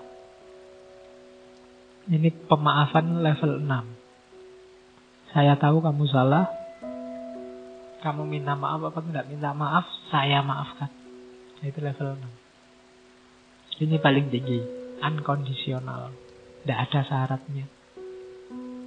Istilahnya apa? Forgiveness as love. Kenapa saya maafkan? Karena aku cinta padamu. Cinta bukan cinta kayak tadi loh ya, yang diselingkuhi, yang dianuin, enggak. Cinta yang murni, enggak ada pamrih. Kalau sama pacar kan cintanya ada pamrihnya. Oh iyalah. Ya paling gampang pamrihnya kan pingin dibalas. Aku suka kamu, kamu juga harus suka aku. Itu kan ada pamrihnya. Kalau kamu tidak suka aku, ya aku pilih ganti ke yang lain kan begitu. Ini semacam negosiasi dagang sebenarnya. Aku ngasih sesuatu juga harus dapat sesuatu. Itu belum murni. Yang murni itu yang tidak peduli dapat apa nggak dapat, tetap dicintai. Itu level 6. Maaf juga begitu. Kamu minta maaf apa enggak, saya maafkan. Kenapa? Karena kita manusia, titik. Aku mencintai semua orang. Itu titik sudah. Ini levelnya tinggi. Agak susah diterapkan, tapi bisa diusahakan. Di titik-titik tertentu, ada baiknya kita melihat seseorang di level manusia. Podo wonge, sama-sama manusianya. Lepaskan dari semua atribusi tadi. Dia orang mana, kelompoknya apa, pernah bersalah apa tidak padaku, dan seterusnya. Itu forgiveness. Maafkan di level manusia. Oke, jadi ada 6 level pemaafan. Terus, kalau tadi kan orang yang disalahi. Sekarang kita bahas orang yang bersalah. Jangan keliru, orang yang bersalah juga butuh memaafkan dirinya sendiri. Kalau tidak, sama kayak orang yang tidak memaafkan, dia juga tidak akan bisa move on. Orang yang selalu merasa bersalah, itu juga tidak bisa apa-apa. Dia tersiksa, terpenjara oleh kesalahannya. Di titik tertentu dia harus memaafkan dirinya sendiri. Cuma memaafkan ini ada prosesnya. Itu ada 4 proses itu. Responsibility, remorse, restoration, dan renewal. Lakukan 4 ini, maka kita bisa memaafkan diri kita sendiri. Kadang-kadang kan kita memang khilaf. Kok gitu ya tadi aku ngomongnya? Nah itu kan menyesal. Kok gini ya situasinya? Kok aku tadi melakukan itulah, harusnya nggak saya lakukan, kok tak lakukan? Nah itu kita kan menyesal tuh, diinget-inget terus sampai nggak bisa tidur. Itu kan juga susah. Kadang yang bersalah itu double gelisahnya dibandingkan yang disalahi. Orang yang bohong itu gelisahnya 2 kali lipat orang yang dibohongi. Kalau nggak percaya kamu coba bohong. Itu mesti gelisah. Maka lakukan 4 hal ini untuk memaafkan diri sendiri. Yang pertama apa? Responsibility. Tanggung jawab. Akui kalau salah dan siap tanggung jawab. Segala kerugian akibat kesalahan ini saya siap menanggungnya. Kalau ada kerugian materi saya ganti kalau punya. Kalau nggak punya diganti pakai apa? Ya, kalau resikonya harus polisi ya monggo dipolisikan. Saya siap tanggung jawab.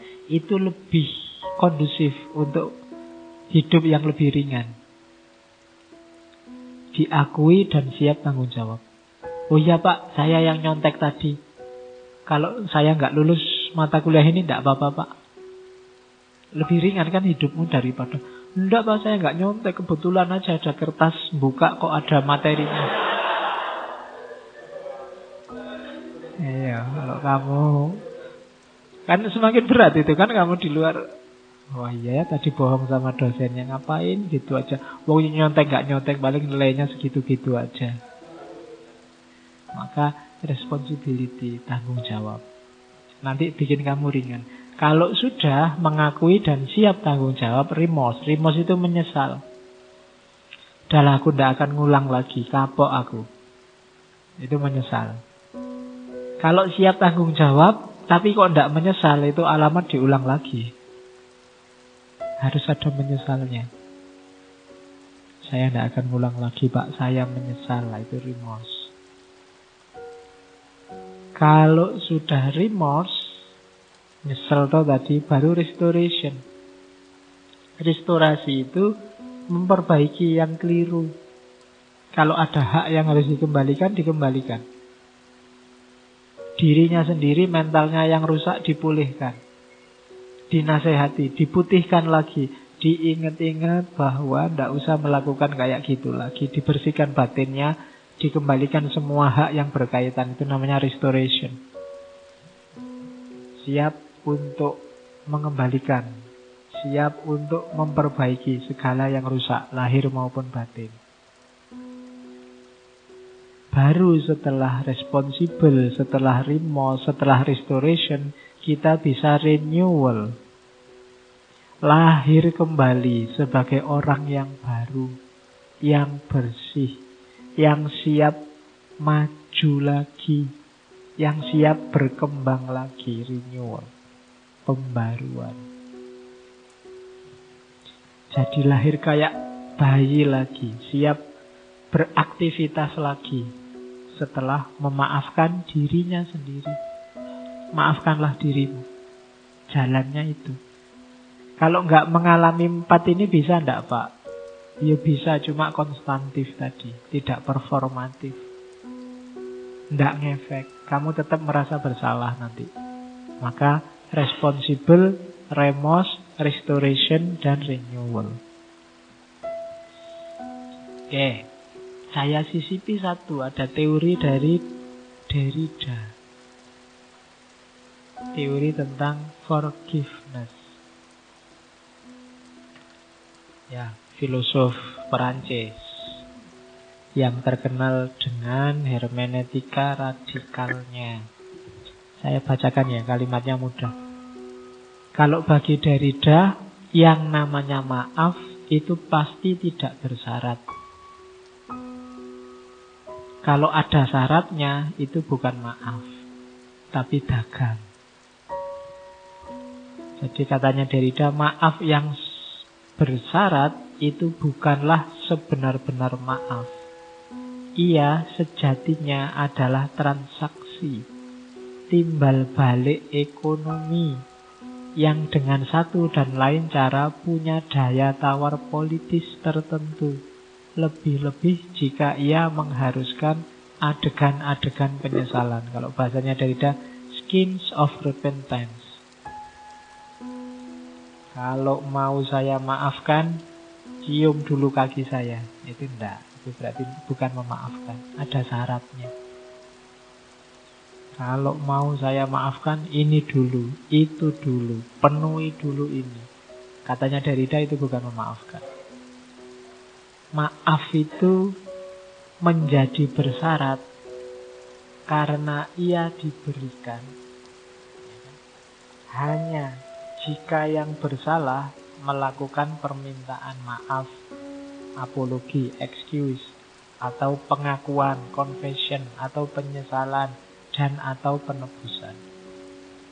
Jadi maaf itu disebut bersyarat kalau kita yang pertama apa? Nyuruh orang minta maaf. Ini berarti maafnya jadi bersyarat. Harus dimuat di harian nasional 5 hari berturut-turut, 1 halaman penuh. Itu bersyarat. Berarti orangnya tidak niat memaafkan. Ya, saya maafkan, asal proses hukum jalan terus dan dia dihukum sebanyak-banyaknya, seberat-beratnya. Itu namanya bukan memaafkan juga. Bersyarat. Atau pengakuan. Dia harus ngaku kalau salah, itu berarti bukan maaf. Menuntut penyesalan dan menuntut penebusan itu juga bukan maaf. Bayar dulu utangmu baru saya maafkan.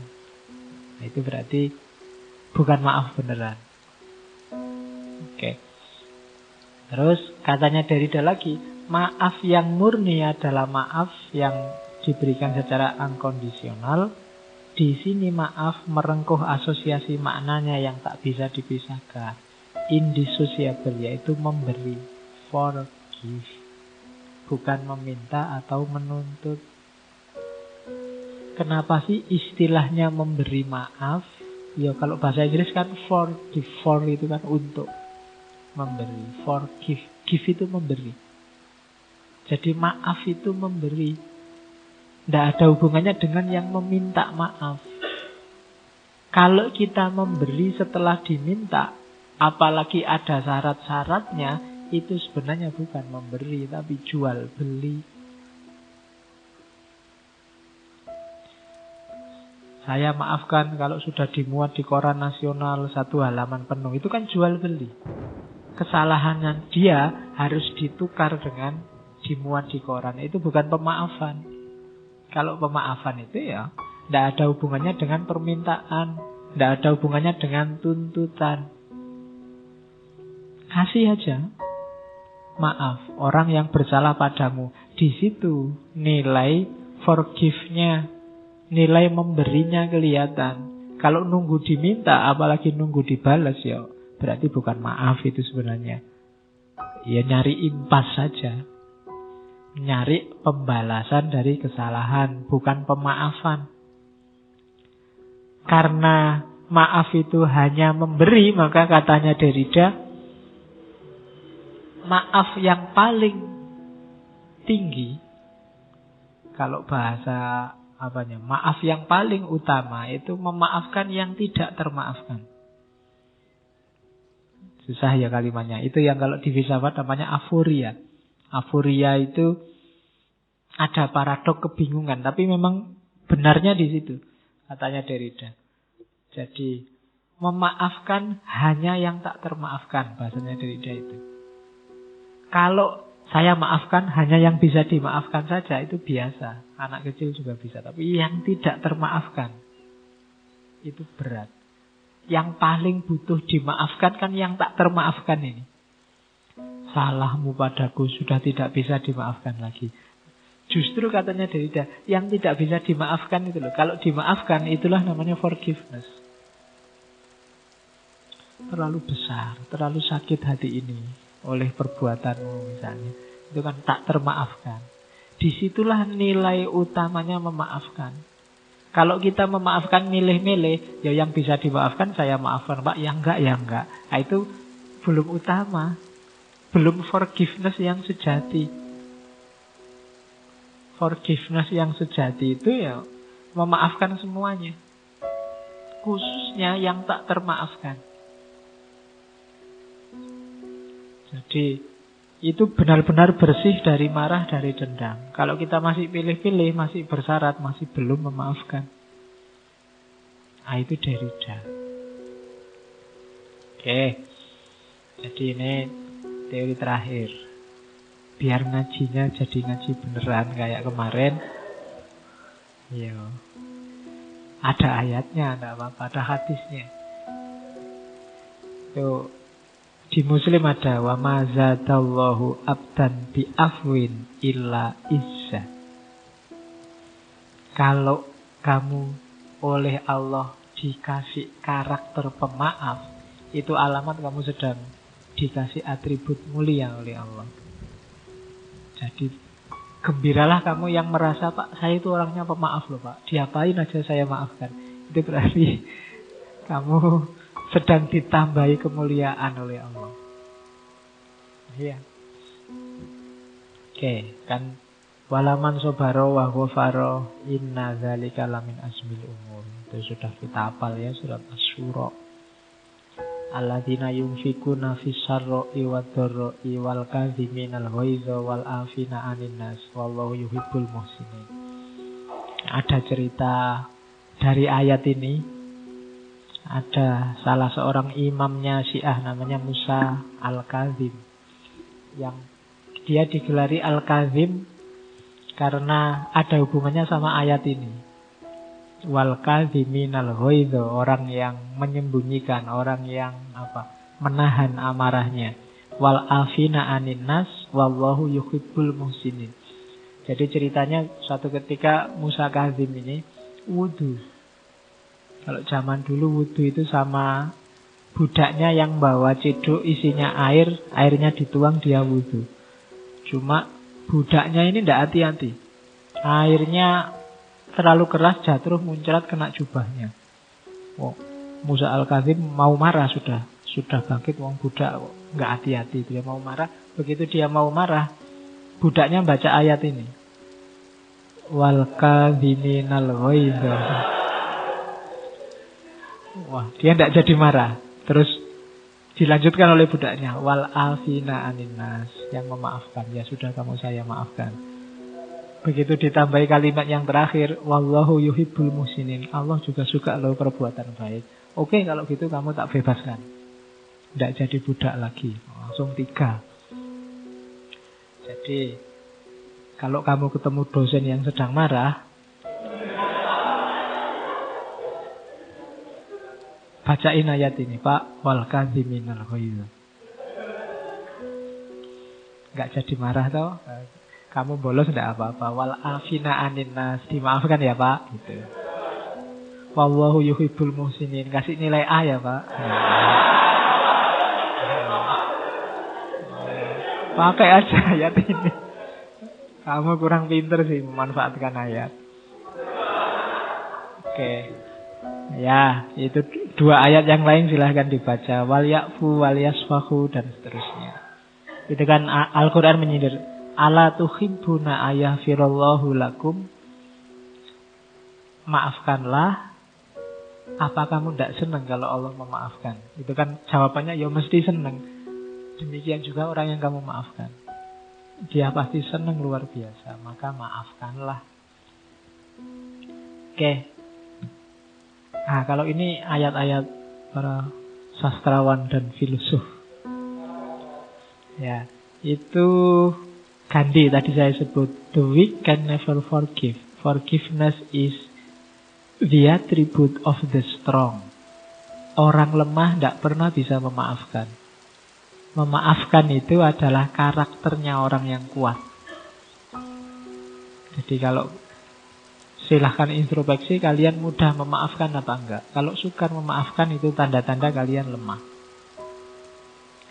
Yang atas itu Thomas Sas. Thomas Sas bilang, the stupid neither forgive nor forget. The naive forgive and forget. The wise forgive but do not forget. Jangan jadi orang bodoh. Orang bodoh itu tidak bisa memaafkan dan tidak bisa melupakan.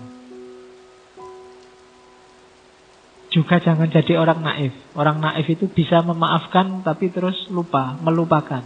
Akhirnya dia dibohongi terus, disakiti terus. Naif itu namanya. Jadilah orang bijaksana. Iya, saya maafkan tapi saya tidak lupa. Semuanya diambil pelajaran. Biar nggak ketipu lagi, biar nggak disalahi lagi. Itu namanya the wise.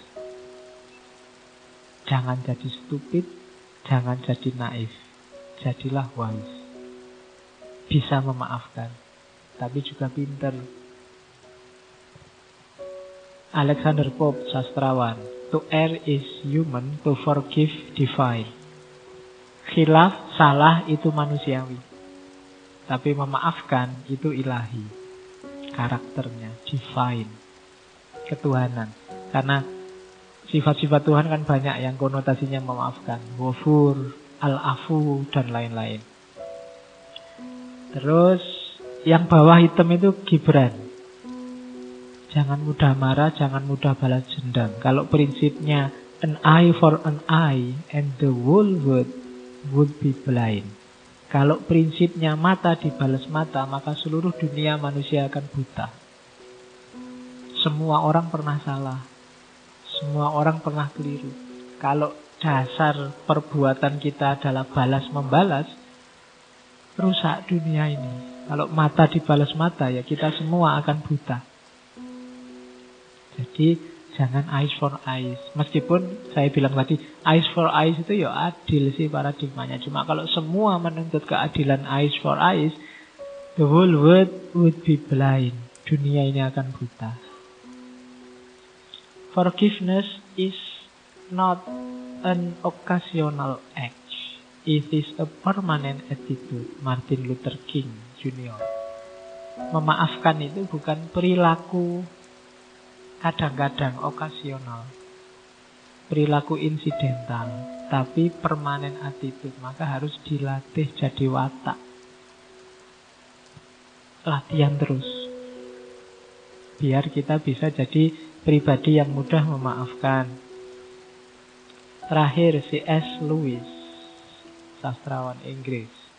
Everyone says forgiveness is a lovely idea until they have something to forgive.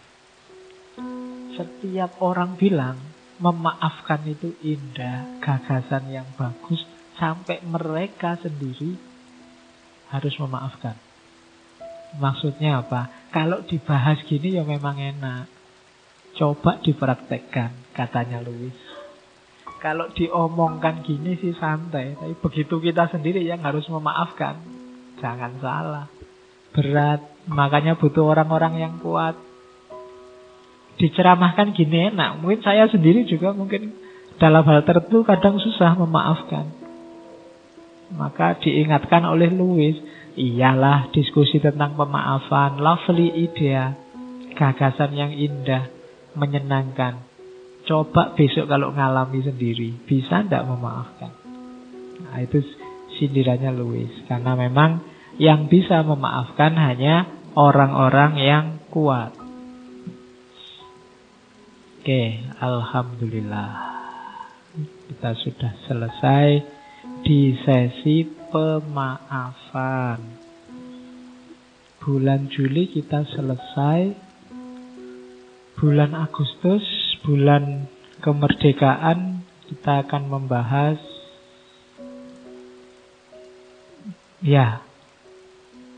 para tokoh nasional. Kelihatannya Agustus itu ada 5 Rabu. Dan Rabu yang tengah itu pas Tirakatan, tanggal 16. Saya tidak tahu kalau di sini ada acara Tirakatan atau tidak. Kalau tidak ya kita masuk. Minggu pertama rencana saya kita akan ngomong tentang guru bangsa, Haji Umar Said Cokroaminoto. Ya. Minggu kedua kita akan ngomong Tan Malaka. Kemudian minggu ketiga itu yang saya sebut Tirakatan. Kita akan Tirakatan. Temanya keindonesiaan. Nanti kita lihat ngomong apa. Tidak usah terlalu berat waktunya Tirakatan. Judulnya keindonesiaan aja minggu ketiga. Sambil menunggu detik-detik proklamasi. Karena hari ini banyak orang yang masih bingung. Jadi Indonesia itu yang kayak gimana? Nah, nanti kita lihat ya pelan-pelan. Kira-kira yang disebut identitas Indonesia itu yang bagaimana? Minggu ketiga. Minggu keempat saya ingin mengulang Soekarno. Cuma bukan marhenisme, bukan kemerdekaan, tapi pandangannya Soekarno tentang Islam. Minggu keempat. Karena Soekarno punya beberapa gagasan, beberapa pandangan tentang Islam yang khas, yang layak kita angkat hari ini. Kemudian terakhir minggu kelima kita akan ngomong pasangannya Soekarno, Muhammad Hatta. Jadi pas ya 5, Cokroaminoto, Tan Malaka, Tirakatan, kemudian Soekarno tentang Islam, dan Muhammad Hatta. Itu pertemuan kita di bulan Agustus. Semoga tidak ada halangan. Kita sama-sama diberi sehat terus. Semangat belajarnya tidak berhenti-berhenti. Biar wawasannya tambah luas. Biar tidak sibuk oleh hal-hal yang tidak penting. Oke, saya akhiri sekian. Kurang lebihnya mohon maaf. Wallahul muwafiq. Wallahu a'lam bishawab. Wassalamualaikum warahmatullahi wabarakatuh.